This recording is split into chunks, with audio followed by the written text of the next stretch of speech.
If you are not lean enough to have abs, you probably should not be bulking. Hey everybody, it's Jason Blaha here, and I thought I would chat with you guys and gals a little bit about this today.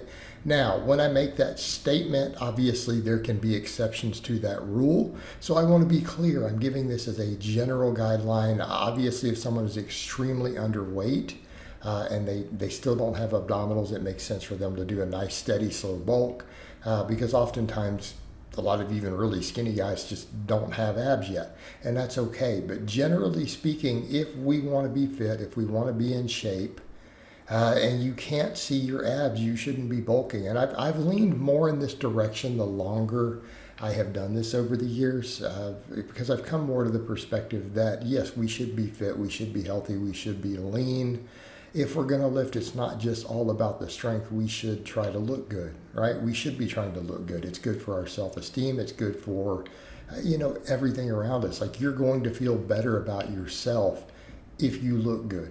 And again, obviously exceptions being people who choose to compete in, serious strength sports and stuff. But for the general person who's just lifting for their overall health, fitness, to athleticism, looking good, if you want to actually look good, if you care in any way, you really shouldn't be bulking if you can't see your abs. And I see too many guys who do that. They not only are too high of a body fat to really do any sort of bulk, they bulk too fast and gain a bunch of fat. And I want to be clear when I state that this is something I have had to admit over the years, based upon the scientific evidence, based upon my observations coaching, based on the fact that I even know bodybuilders and have known of bodybuilders who stay in shape year round. Like, look at Lee Haney. Lee Haney was a perfect example back in the day. He always stayed fit. He always stayed lean. All right, and a lot of your golden era guys did too, but they didn't have to get as ripped at contest time, obviously. But they tended to stay lean with at least some ab pretty much year round, and they could do it just fine as guys who got really jacked. But people need to think about this from the perspective that when you start looking at the research, gaining fat doesn't make you gain muscle.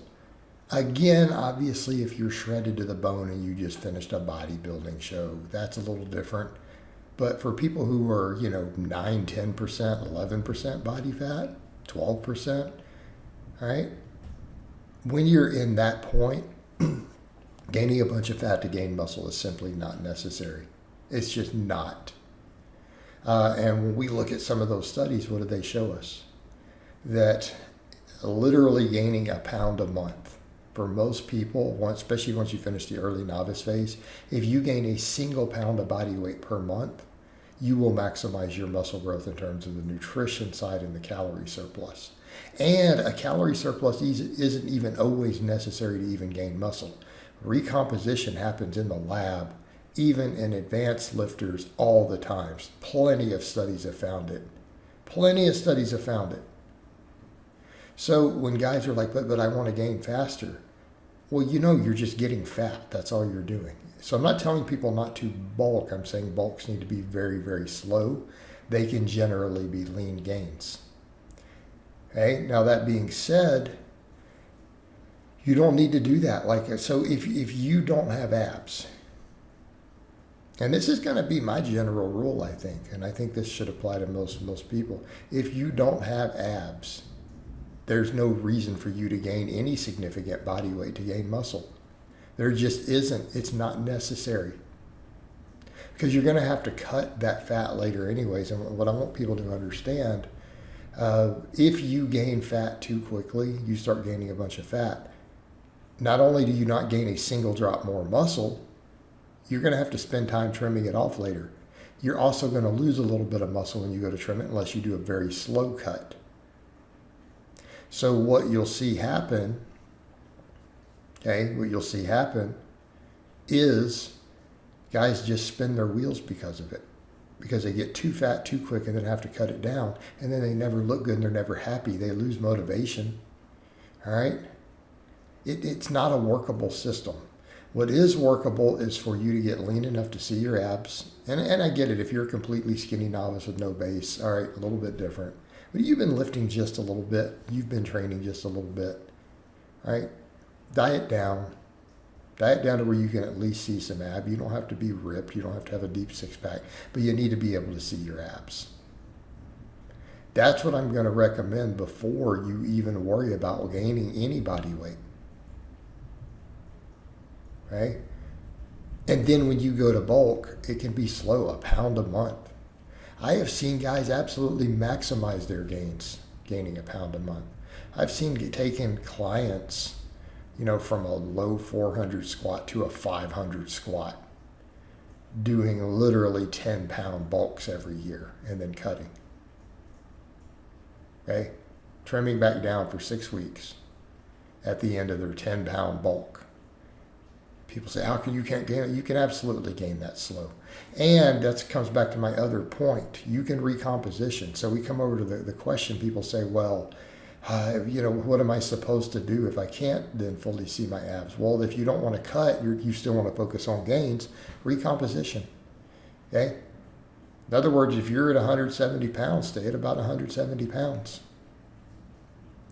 Because if you're capable of gaining 5 pounds of muscle over several months, let's say that you're even not advanced enough to where you're even physically, biologically capable of putting on 5 pounds of muscle in 6 months.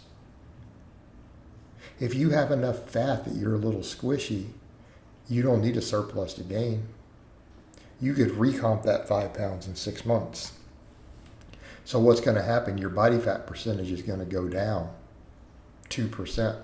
So let's say you are squishier, like let's say you're whatever, 20% body fat at 170. I don't care what your height is.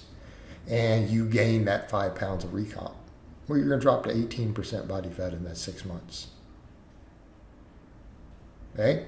What happens if you do it for another 6 months? You're going to be 16%. You can recomposition at those sort of body fats just fine. You don't have to bulk to gain muscle. You just simply don't have to. So your options, I would say to guys, either if you don't want to cut yet, because you're not happy with your current body weight, then fine, recomposition. But you don't need to bulk. You don't need to gain weight at that point. You can recomp. And study after study shows that if your training is dialed in, protein's high enough, your diet's good, recomposition absolutely happens. Okay? Absolutely happens. And I've even seen guys like Lyle McDonald in the past suggest that bodybuilders and other people shouldn't even go ever over 15%. He's like, cut to 10%, bulk slowly, and if you get up near 15% cut, I don't think that's unreasonable. Right? But you'll always have abs if you do that. You always have at least some ab visible. All right, guys, but that's really all I have to say on that today. I hope it's been informative, and I'll talk to you guys and gals next time.